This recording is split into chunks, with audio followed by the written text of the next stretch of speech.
திவ்யா உனக்கு அப்படி ஒரு ஈகோ, அவ்வளோ ஒரு கேவலமான ஈகோ இருக்குது திவ்யாவுக்கு. அப்புறம் நீ என்ன குட் பிளேயரு, டாப் 9 அப்படிங்கிற மாதிரி போட்டு பொழக்கிறாங்க விக்ரம் வந்து வெஞ்சன்ஸ் ஆகிட்டாங்க. அந்த கூட்டமே அப்படி தான் வெஞ்சன்ஸ் ஆகிட்டாங்கன்னு வச்சிங்களேன். என்னென்னலாம் பண்ண முடியுமோ மேனிப்புலேட் பண்ணுவாங்க. லைக் பண்ணிட்டு வீடியோ பாருங்கள், கண்டிப்பாக சப்ஸ்கிரைப் பண்ணிட்டு வீடியோ பாருங்கள் ஃப்ரெண்ட்ஸ்.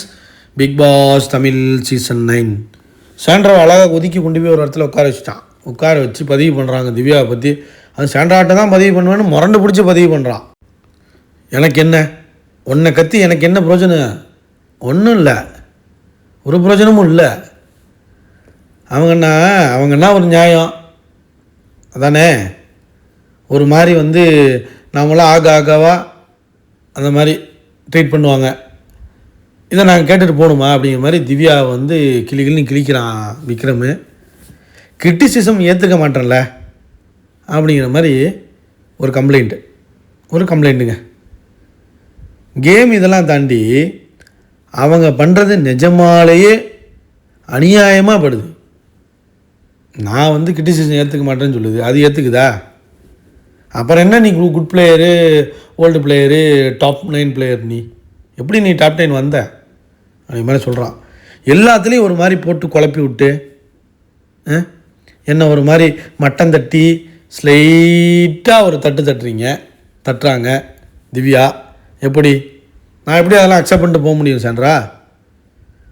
அக்செப்ட் பண்ணிக்கிறதே இல்லை, அக்செப்டன்ஸே இல்லை. திவ்யாவுக்கு அக்செப்டன்ஸும் கிடையாது, ஒன்றும் கிடையாது. என்ன மட்டம் தட்டுறது தான் அவங்க வேலை இல்லைம்மா. கண்டென்ட் கொடுக்குறாங்கடா, வெளியில் உள்ள பிஆருக்கு கண்டென்ட் கொடுக்குறாங்க. வெட்டி ஒட்டி போட்டு அவங்க உன்னை முடிச்சு விட பார்ப்பாங்க. உன்னோட விக்கல்ஸ் டீம் அந்த டீம் ஏதாச்சும் பண்ண சொல்லு, அவங்க பண்ணவும் பண்ணுறாங்க, ஏதோ போட்டுட்ருக்காங்க, அவ்வளோதான்.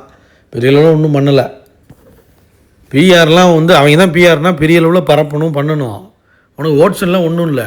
நியாயமாக இருந்தீங்களா நீங்கள்? நியாயம்லாம் பார்க்க முடியாதுடா. நீ நியாயமாக ஆடுற, வக்கர புத்தி வச்சுட்டு ஆடிட்டுருக்க. அப்புறம் சொல்கிறான், நான் ஒரு சிவரிங்காகி பேசிக்கிட்டு இருக்கேன், இப்படி சொல்கிறாங்கங்க திவ்யா, இப்படி சொல்கிறா. அப்போ எனக்கு எவ்வளோ கடுப்பாகும் அப்படிங்கிறான். அதாவது திவ்யா மேலே பல வன்மத்தில் இருக்கான். அதுவும் சனி ஞாயிறு பாருங்கள், இந்த வாட்டி பயங்கரமாக இருக்கும். திவ்யா வந்து விக்ரம் திவ்யாவை போட, அப்புறம் பாரு கமலுதின்னு ஆட்டம் பாட்டம் கொண்டாட்டம் தான் நமக்கு. அதாவது கரெக்டாக அடுத்தவனை குறை சொல்லும்போது மட்டும் வர்ற தெளிவு, உன் குறையை ஏற்றுக்கும் போது ஏன் வர மாட்டுது, ஏன் வரலை, ஏன் எங்கே போச்சு தெளிவாக கேட்குறான். அப்படி ஒரு பிளைண்டாக, அப்படி ஒரு ஈகோ தானே, ஈகோ பிடிச்ச திவ்யாங்க அது அப்படிங்கிற மாதிரி வன்மத்தை கொட்டுறான். திவ்யாவும் வன்மத்தை கொட்டுது. லைக் பண்ணுங்கள், ஷேர் பண்ணுங்கள், கமெண்ட் பண்ணுங்கள்.